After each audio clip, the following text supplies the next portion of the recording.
आज के समय जब पूरा विश्व आंतरिक युद्ध में फंसा हुआ है, तब महात्मा बुद्ध के विचार और उनके उपदेश की प्रासंगिकता बढ़ जाती है। उन्होंने कहा था कि शांति और विचार से ही लोगों को बदला जा सकता है। ये विचार डॉक्टर महुआ मांझी, राज्यसभा सांसद ने बुद्ध स्मृति भवन ट्रस्ट द्वारा बुद्ध जयंती समारोह विचार गोष्ठी सह पुरस्कार वितरण कार्यक्रम में बोल रही थी। यह कार्यक्रम बुद्ध स्मृति भवन, कुशवाहा धर्मशाला, चुटिया में मनाया गया।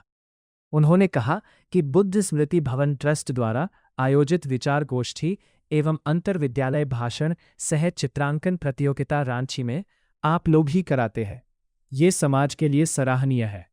आज बुद्ध स्मृति भवन द्वारा निर्मित 4 नए कमरों का उद्घाटन डॉक्टर महुआ मांझी जी के कर कमलों द्वारा किया गया, जिसमें सभी ट्रस्टी और अतिथि शामिल थे। कार्यक्रम की अध्यक्षता ट्रस्ट के अध्यक्ष गिरधारी महतो ने किया।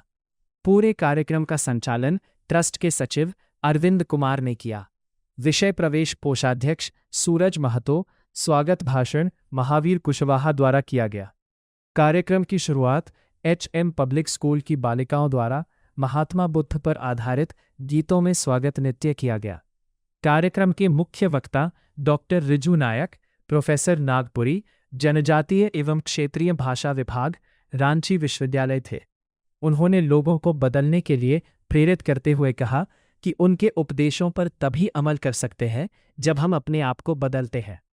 झारखंड आंदोलनकारी सह केंद्रीय सचिव JMM और राज्य पिछड़ा आयोग के सदस्य नंद किशोर मेहता जी भी अपने विचार दिए। इस अवसर पर अंतरविद्यालय भाषण प्रतियोगिता में हिंदी भाषा में 2 समूह और अंग्रेजी भाषा में 2 समूह बनाया गया था। समूह अ का विषय गौतम बुद्ध के उपदेशों में विश्व शांति के संदेश एवं उसका महत्व और समूह बी का विषय भारत एवं अन्य देशों में बौद्ध धर्म का विकास और प्रचार था। जबकि चित्रांकन प्रतियोगिता में गौतम बुद्ध के उपदेशों पर आधारित चित्र बनाना था। इस प्रतियोगिता में कई स्कूल के छात्र छात्रा भाग लिए। सभी विजयी प्रतिभागियों को मोमेंटो और सर्टिफिकेट दिया गया। सभी प्रतिभागियों को मेडल और सर्टिफिकेट दिया गया।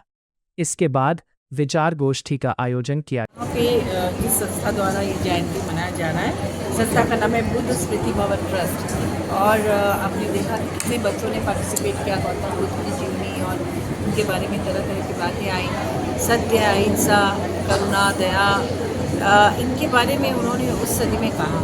आज बहुत ज़्यादा प्रासंगिक है भगवान बुद्ध, क्योंकि आज पूरी दुनिया में जिस तरह से तबाही मची हुई और लोग एक दूसरे की जान, ऐसे में बुद्ध के जो संदेश है उसे याद करने की ज़रूरत है। और आज बुद्ध पूर्णिमा के दिन ये इस तरह का आयोजन कि बच्चे जो हैं, बच्चे और युवा यही देश का भविष्य होते हैं।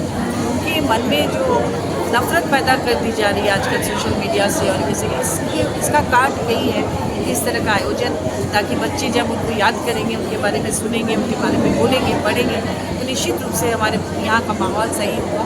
और ऐसे भी हमारा राज्य, हमारा झारखंड बहुत ही यहाँ पर सांप्रदायिक सौहार्द हमेशा रहता है और सभी लोग मिलजुल कर इस आयोजन को सफल कर रहे हैं। मैं सबको बहुत बधाई, शुभकामना दूँगी और बुद्ध जयंती की बहुत बहुत बधाई पूरे देशवासियों को। इस बुद्ध जयंती के अवसर पर जहाँ की पूरी दुनिया में और अपना देश में भी क्षेत्र में जो नफरत, हिंसा, कट्टरवाद फैल रहा है, इस समय में बहुत ज़रूरी है देश को, दुनिया को, सब गौतम बुद्ध के विचारों को फैलाने का, उसको समझने का। वही एक मार्ग है जिसमें कि लोगों को विकास हो सकता है, आगे बढ़ सकते हैं। और जो दौर चल रहा है पूरे देश में, इसी को लेके हम लोग आगे बढ़ सकते हैं। इसलिए आज ज़रूरत है कि इस विचार को करने का। बहुत बधाई के पात्र हैं हमारे यहाँ के आयोजक कि बुद्ध जयंती के अवसर पर लोगों को बुलाया गया है, लोग जुड़ रहे हैं और बुद्ध के विचारों को सुन भी रहे हैं, बोल भी रहे हैं, फैला रहे हैं। ये बहुत ही सराहनीय काम है। इसलिए